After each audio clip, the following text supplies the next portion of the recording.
Je suis ici à Medjugorje, je suis avec, comment tu t'appelles? Je m'appelle Claudette Gagnon. Tu viens d'où? Je viens du Québec, la partie française, là, la province française du Canada. Oui. Première fois ici? C'est la première fois. Et comment c'est maintenant Medjugorje pour toi d'être ici?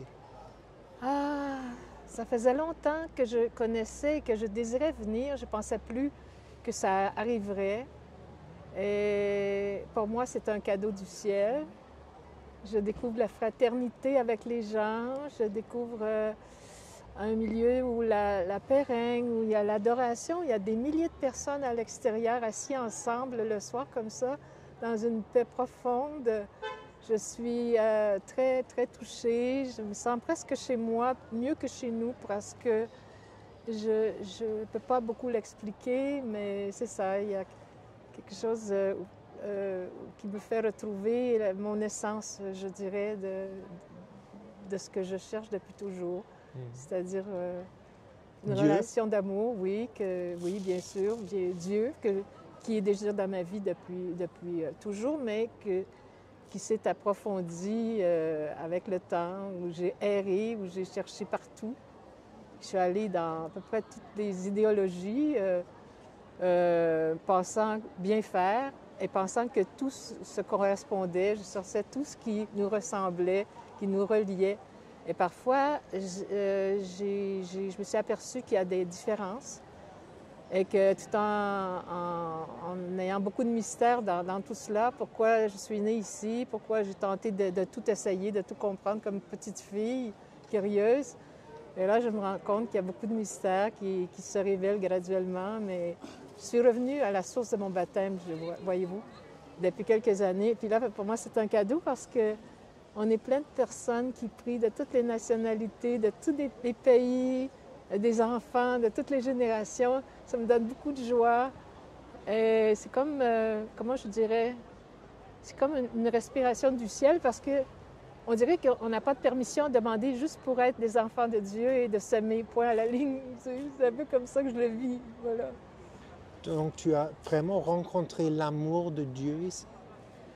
Je dirais qu'il s'approfondit. Tu vois, je n'ai pas la prétention de le dire de cette façon parce que je me sentirais un peu trop comme quelqu'un qui veut s'accaparer de Dieu. Je sens plutôt qu'il me permet de grandir en étant de plus en plus moi-même, ce qui est une révélation. J'ai toujours pensé qu'il fallait que je me force davantage, que je devienne de plus en plus quelqu'un d'autre pour faire comme tout le monde, ou faire de moins en moins comme tout le monde, ou enfin, je ne sais plus trop quoi. Alors, dans cette démarche, auparavant, je me suis souvent perdue. Et là, j'apprends que Dieu m'aime comme je suis, mais qu'il peut me transformer, tu vois. Je sens que mon cœur d'enfant se révèle, que ce qui a toujours été moi, de plus en plus, et qui m'habite, me sourit. Je me sens plus confiante, je me sens plus pleine d'espérance, tu vois. Je me sens comme plus heureuse et plus détachée, en même temps que plus, comment dire, tu vois, on entend beaucoup le laisser lâcher prise, des belles paroles comme ça, mais pour moi, c'est plus m'offrir et remercier d'être ici en sa présence qui m'habite, qui nous habite tous finalement. Alors, mais c'est ça que je découvre graduellement, tu vois, un peu comme un enfant qui apprend à marcher, mais qui se laisse aimer par son père. Alors, pour moi, tu vois, il n'est pas un Dieu inaccessible.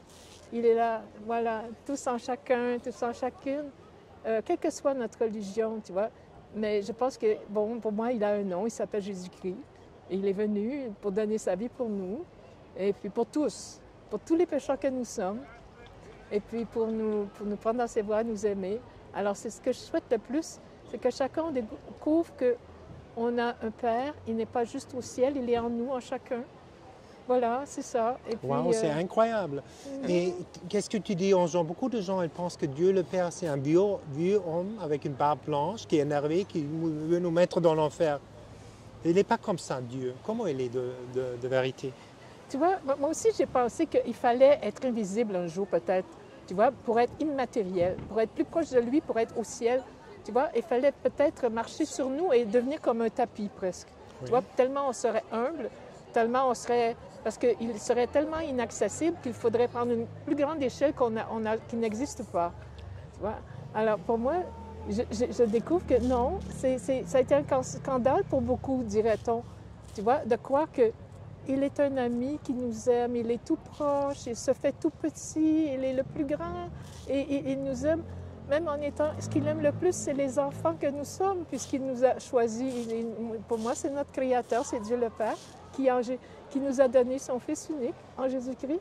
Et c'est mystérieux, ça paraît complètement une histoire aberrante, mais c'est tellement beau, c'est tellement simple. Il nous a donné Marie, Jésus-Christ au pied de la croix. Il a dit à Saint Jean, il a dit, tu vois, voici ta mère, tu vois. Il était pour mourir, il était souffrant, il était plus que souffrant, il était martyrisé. Il était généreux, il donnait ce qu'il y a de plus cher, sa maman, tu vois, qu'il avait formée dans le cœur du Père, qui avait été formée avant pour être choisi comme, tu vois, comme sa maman. Et il nous l'a donné comme la maman à nous aussi, tu vois. On ne peut pas croire ça, qu'il y a une maman qui est la maman de tout le monde, tu vois. Alors, quand tu peux dire ça, c'est comme une belle histoire pour les enfants.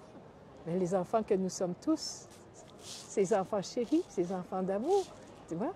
Alors, tu vois, on ne peut pas beaucoup parler de ça parce que c'est trop simple, en même temps, c'est trop beau, c'est précieux, mais on devrait pouvoir le proclamer. Et c'est à la messe aussi qu'on l'entend doucement. Mais la Vierge Marie, souvent, on pense que non, c'est pas Dieu. C'est elle qui nous mène à Dieu si on veut. Tu vois, c'est sa maman. Tu vois, c'est notre maman. Alors, elle nous mène à son Fils. Elle nous mène au Père, son Fils. Alors, c'est une famille. Nous sommes de cette famille-là. C'est la famille, n'est-ce pas? C'est la famille des chrétiens. Mais nous sommes tous appelés à devenir, à découvrir qu'on est aimé de Dieu, qu'il nous aime comme nous sommes, qu'il nous a adoptés par son Fils Jésus-Christ. Voilà, c'est vrai. Wow, c'est tellement beau que tu parles. Tu étais à la confession ici, tu as essayé ça? Oui, ça c'est drôle parce que tu sais, quand j'ai voulu aller à la confession, c'était trop beau parce que c'était dehors, hein, c'est dehors. Oui. Et comme il fait beau, c'est magnifique, la nature est de toute beauté. Et là, les pères attendent, on est tout près, une petite chaise devant. Je cherchais en français, puis cette journée-là, quand je suis allée il y a quelques jours, j'en ai pas vu à ce moment-là. Je dis, je vais aller quand même dans la foi. Je vais voir, l'italien, c'est proche. J'ai pris des cours quand j'avais 19 ans et j'en ai 74. J'ai quelques rudiments, mais si peu, pas de pratique, un peu de facilité.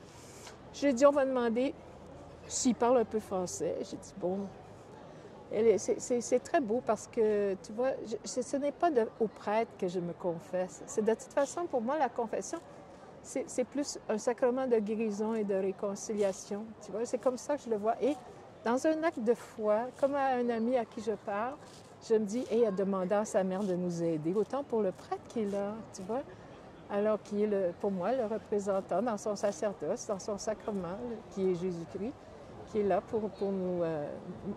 qu'on lui donne notre fardeau, tu vois. Et comme on ne sait jamais quoi dire ou qu'on est mal à l'aise, je dis... Alors, j'ai baragouiné probablement, tu vois, j'ai osé parler des mots que je n'étais pas sûre, mais ça ressemblait à du français. Je le faisais un petit peu répéter. Et puis, tu vois, j'ai trouvé que c'était comme un enfant qui... Tu vois, j'ai trouvé ça très, très, très beau. Je suis très contente de ça, tu vois. Et il m'a parlé entre vous et moi. Tu vois, j'ai dit, je suis une femme très, très curieuse qui a beaucoup mis son nez un petit peu partout. C'est bien beau, mais tu sais, on peut se perdre comme ça. Il faut quand même, tu vois, être inspiré, prier.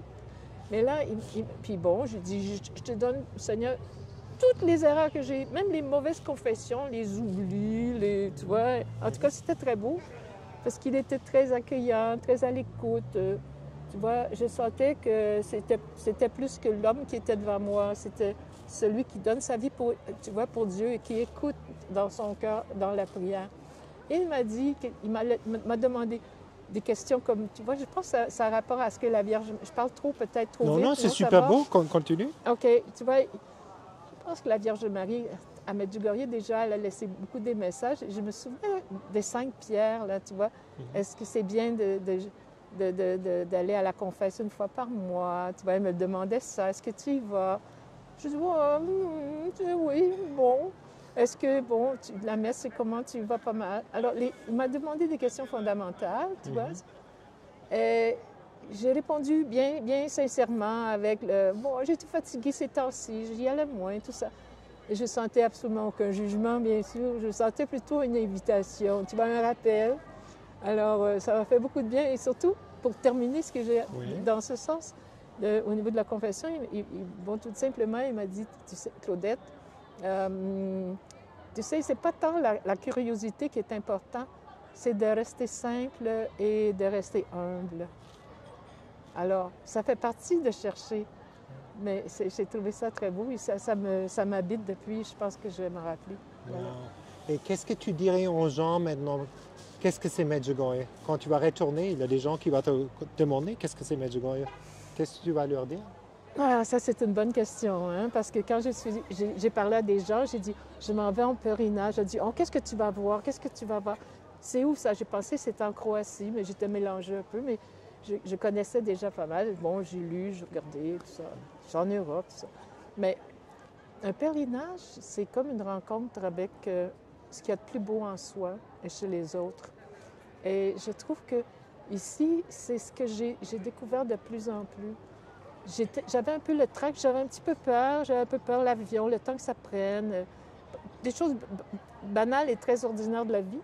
Mais finalement, tu vois, quand on se confie là, tu vois, dans la prière, ben, on découvre beaucoup justement de simplicité. Oui. Beaucoup, beaucoup. Oui. Et beaucoup d'accueil de la vie simple, que c'est pas se casser la tête, faire confiance à Dieu, à la Vierge Marie, et les prier. Puis, ben, tu sais, on accueille et c'est merveilleux. Voilà, c'est ça. C'est à découvrir, c'est personnel. C'est une relation personnelle. J'invite tout le monde qui a un petit peu d'audace, un petit peu, enfin, de simplicité, de curiosité peut-être, mais le désir de rencontrer plus grand que soi qui nous habite.